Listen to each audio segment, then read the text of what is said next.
Pinahon ka. Anong nangyari?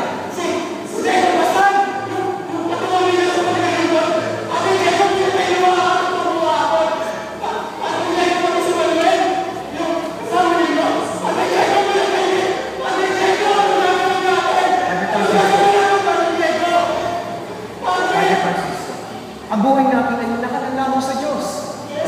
Siya nakakalam ng lahat. Masisin natin ang takot. Magtiwala tayo sa Kanya. Pero, magsasakot ka ba? Padre, pagsasakot po sa inyo dito sa Marianas, inalaan ko po ang aking buhay sa anong mangyari. Ang Diyos, ang ating tagapagtanggol.